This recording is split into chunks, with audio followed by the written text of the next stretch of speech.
Hello,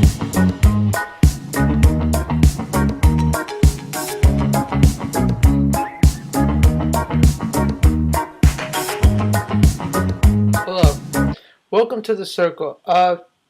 Unfortunately, my colleagues Adam Marshall and Nick Marbury could not be here today, but hopefully they will have a very detailed analysis of this video, including their opinions, on their website. Excuse me. Today we're here discussing the possibility of there being a food shortage in America. We will discuss at first the various statistics and then theories that economists have had about the correlation between population and food supply. So let's head on down to the screen.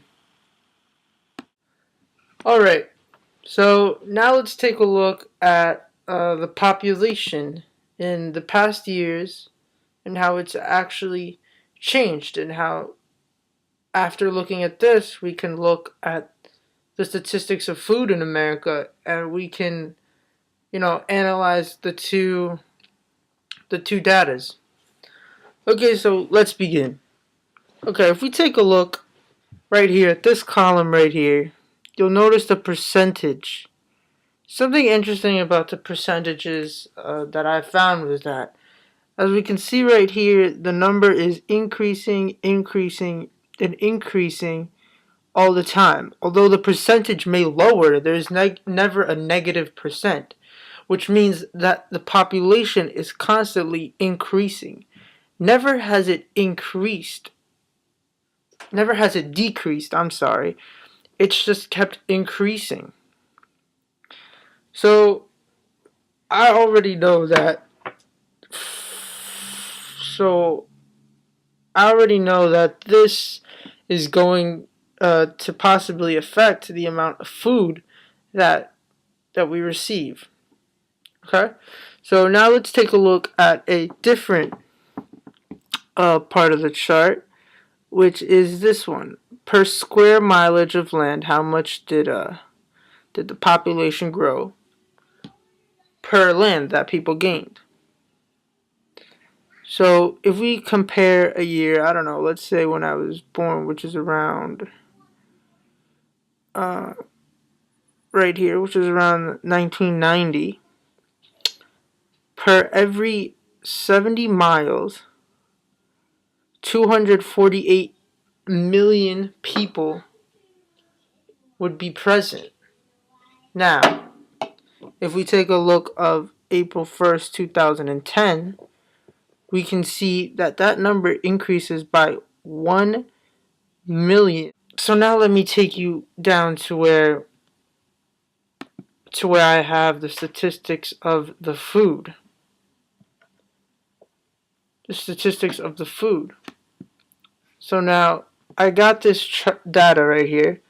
And this data is speaking of the households and persons having problems with access to food. These are all the people that have problems with food.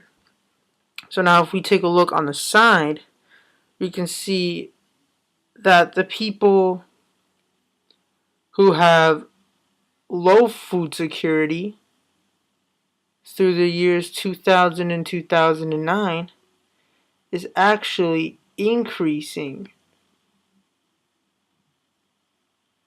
by the thousands. Now, if this is an increasing trend, based on the chart we saw before, there may be some correlation between these two.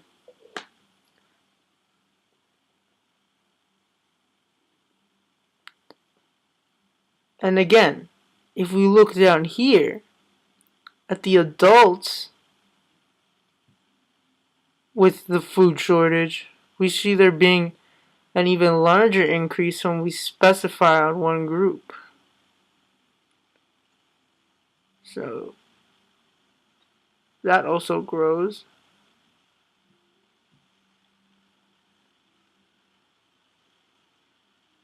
But the interesting thing is that not only do people that are food secure increase, but so do the people who are food insecure increase.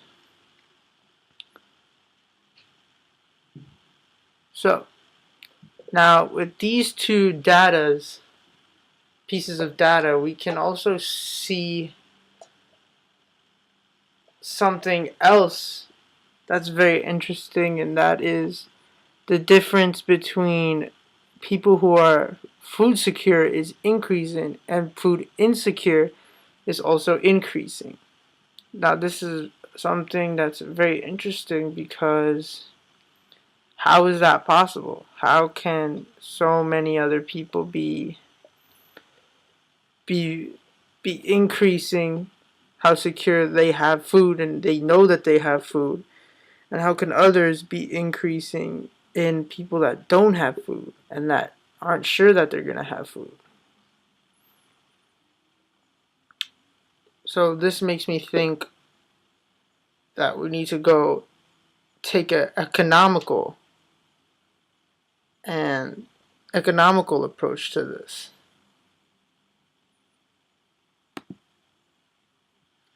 After reviewing this data, I decided to take my investigation a little bit further and investigate into the world of economists. An economist that I would like to specifically look at is Thomas Malthus, was a famous English economist during the 19th century. His theory was based on population and food supply. He believed that if the population increased, the manufacturing of food supply would get a lot harder, more complicated, that producing food would be harder, causing more people to be hungry. Now, in some way you could relate this theory to the data we just saw. One, because the population's increasing and the people are more insecure about getting food, and people don't have food. The number is just growing. But what's very interesting, and something that may contradict and be on the other side of the argument, is that, oh, well, look at this, the population's increasing, but there's more food for more people. More people are secure of having food.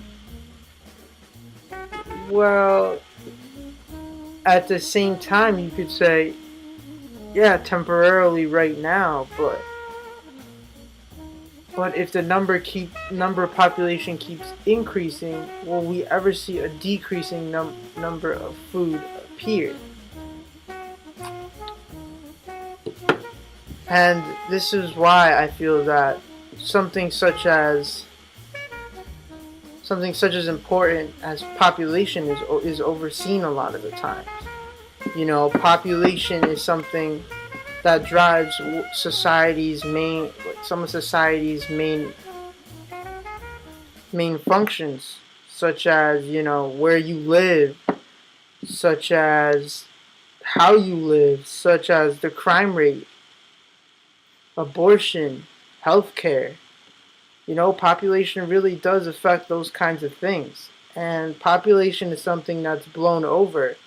I'm not saying that there needs to be some type of population control like there is in China, but I'm saying we should take it into consideration, because in order for people not to have food, that would mean that there would be poverty amongst all. And if that would be the case, then that wouldn't be good at all. To conclude,